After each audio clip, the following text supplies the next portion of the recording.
Puji Tuhan, Bapak Ibu Saudara terkasih dalam Tuhan Yesus Kristus. Kita bersyukur pagi hari ini kita kembali boleh bersama-sama merenungkan akan firman Tuhan. Firman Tuhan pagi hari ini kita akan melihat di dalam Injil Markus pasal yang ke-16. Kita membaca di ayat yang ke-14 sampai ayat yang ke-16. Akhirnya ia menampakkan diri kepada ke-11 orang itu ketika mereka sedang makan. Dan ia mencela ketidakpercayaan dan kedegilan hati mereka. Oleh karena mereka tidak percaya kepada orang-orang yang telah melihat dia sesudah kebangkitannya. Lalu ia berkata kepada mereka, "Pergilah ke seluruh dunia, beritakanlah Injil kepada segala makhluk. Siapa yang percaya dan dibaptis akan diselamatkan, tetapi siapa yang tidak percaya akan dihukum." Bapak, Ibu, Saudara yang dikasihi dalam Tuhan Yesus Kristus. Pagi hari ini kita melihat bagaimana kisah tentang peristiwa kebangkitan Yesus. Kita tahu bagaimana sebelum Yesus naik ke sorga, Yesus harus menampakkan diri kepada murid-murid. Dan kita melihat di dalam kisah ini bagaimana Yesus harus datang kepada murid-murid. Karena apa Bapak Ibu? Karena kita melihat bagaimana murid-murid tidak percaya akan kebangkitan, bahwa Yesus hidup, Yesus bangkit. Dan di dalam kisah ini bagaimana Yesus menegur ke-11 orang murid-murid yang tidak mau percaya akan berita kebangkitan. Dari orang-orang yang telah melihat kebangkitan Yesus, kalau Bapak Ibu perhatikan, sebelumnya bagaimana Yesus menampakkan diri kepada Maria Magdalena. Yesus menampakkan diri kepada dua murid yang berjalan ke Emmaus. Dan setelah dua orang yang berjalan ke Emmaus ini mengerti bahwa setelah bangkit, mereka datang kepada murid-murid yang lain, ke-11 murid ini di Yerusalem. Tetapi apa yang terjadi? Sekali lagi mereka tidak percaya. Dan kita melihat sementara mereka sedang makan, Yesus datang. Yesus ada bersama mereka. Dan Yesus menegur ketidakpercayaan mereka. Yesus menegur kedegilan hati mereka. Hati mereka yang tetap keras, yang tidak mau percaya kepada Yesus. Sampai-sampai Yesus harus kembali menegaskan, menunjukkan bagaimana tangan dan kakinya yang terpaku.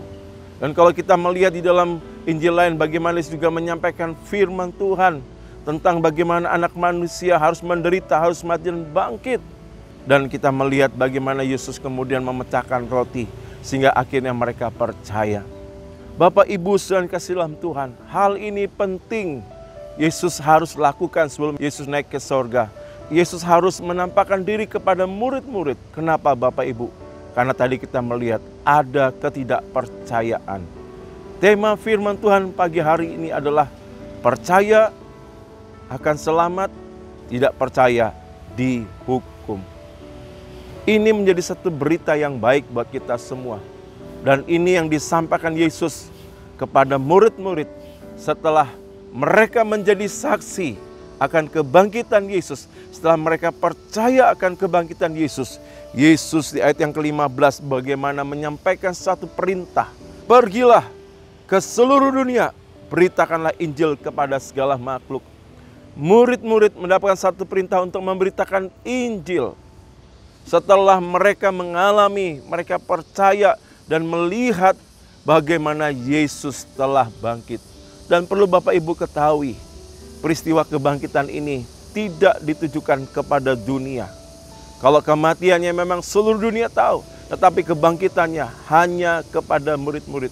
Karena apa? Tadi dikatakan, supaya mereka menjadi saksi akan kebangkitan Yesus. Dan Tuhan ingin ketika mereka melihat Yesus yang telah bangkit, Tuhan ingin mereka kembali memberitakan Injil. Apa yang disampaikan? Disampaikan di ayat yang ke-16. Siapa yang percaya dan dibaptis diselamatkan. Tetapi siapa yang tidak percaya akan dihukum. Jadi Bapak Ibu Saudara yang kasih dalam Tuhan, mari biarlah peristiwa kematian dan kebangkitan Yesus, khususnya lewat ayat yang kita baca, adalah mengingatkan kita kembali, meneguhkan kepercayaan kita kepada Yesus yang telah mati dan bangkit. Jangan sampai hari-hari ini Bapak Ibu kita mulai lemah, kita mulai undur, bahkan mungkin hari-hari ini kita mulai ragu akan kebangkitan Yesus. Tetapi firman Tuhan dengan tegas pada pagi hari ini, mari Bapak Ibu, tetaplah percaya. Karena firman Tuhan katakan kepada mereka yang percaya dan dibaptis. Nah ini menarik Bapak Ibu, dikatakan, dilanjutkan kata dan dibaptis. Dibaptis ini bukan sarana keselamatan, tetapi baptisan di sini adalah sebagaimana tanda lahiriah bagi orang yang sudah percaya.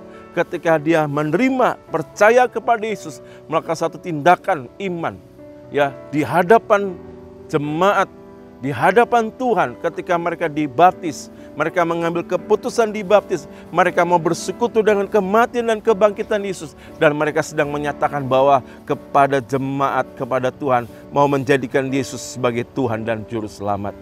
Ini satu bukti tindakan iman dari kepercayaan kita kepada Yesus. Itu sebabnya Bapak Ibu, sekali lagi berita firman Tuhan pagi hari adalah, biarlah kematian dan kebangkitan Yesus tidak lain supaya apa? Semakin meneguhkan iman kita, meneguhkan kepercayaan kita kepada Yesus. Sekalipun kita juga tidak melihat, tetapi kita mempercayai bahwa Yesus telah mati dan bangkit untuk kita semua. Bahkan berita kebangkitan ini untuk membawa keselamatan kepada kita, umat yang berdosa. Sebab itu Bapak Ibu, tetaplah dalam iman di dalam Kristus. Jangan pernah goyah, karena siapa yang percaya akan selamat, tidak percaya akan dihukum. Yohanes 3 ayat yang ke-16 sebagai ayat terakhir saya bacakan. Karena begitu besar kasih Allah akan dunia ini, sehingga ia telah mengaruniakan anaknya yang tunggal, supaya setiap orang yang percaya kepadanya tidak binasa, melainkan beroleh hidup yang kekal. Puji Tuhan, Tuhan kiranya menolong setiap kita semua. Kalau mungkin pagi hari ini kita mungkin seperti murid-murid yang mulai lemah imannya mungkin. Kita mulai ragu, kita mulai bimbang. Kita mulai mungkin hari-hari ini menghadapi situasi kehilangan kepercayaan kita. Tapi biarlah lewat peristiwa Paskah, lewat kebangkitan secara khusus, kembali membangkitkan iman kita, kepercayaan kita kepada Yesus.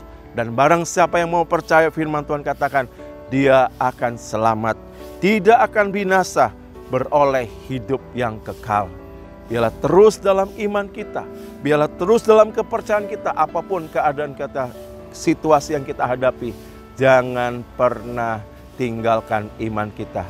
Tetaplah percaya kepada Yesus, dialah juru selamat kita satu-satunya. Tidak ada yang lain sekarang, bahkan sampai selama-lamanya. Tuhan memberkati kita semua, mari kita berdoa. Terima kasih Tuhan, pagi hari ini kami mengucap syukur, kembali kami diingatkan akan peristiwa kebangkitan Yesus. Tidak lain sebagaimana Tuhan datang kepada murid-murid untuk membuat mereka percaya bagaimana Engkau sudah bangkit, Engkau hidup dari kematian. Dan biarlah kami juga Tuhan, sekalipun kami tidak mau melihat, lewat peristiwa, lewat perayaan Paskah, senantiasa membangkitkan iman kami, kepercayaan kami kepada Tuhan. Kalau ada di antara kami hari-hari ini, iman kami mulai lemah, kami mulai ragu, Tuhan ampuni. Tetapi biarlah lewat berita kebangkitan ini, kami percaya sekalipun kami tidak melihat, Engkau sudah bangkit bagi kami semua, untuk menyelamatkan kami, untuk mengampuni segala dosa kami. Sebab itu kami mengambil keputusan, Tuhan kami mau tetap percaya kepada Yesus. Kami mau tetap tinggal di dalam iman kami dalam Yesus. Karena hanya dalam Yesuslah ada pengampunan dosa. Hanya dalam Yesuslah kami terima keselamatan. Diberkatilah setiap kami yang mau meresponi firman-Mu, yang mau percaya kepada Engkau Tuhan. Ampuni kami kalau kami mulai ragu, kami mulai bimbang. Kiranya Roh Kudus menolong kami untuk kami kembali kepada firman-Mu. Berkati setiap jemaat-Mu, berkati setiap kami yang mendengar firman Tuhan, berkati gereja lokal kami Tuhan. Biarlah kami menjadi umat-umat yang terus percaya kepada Tuhan.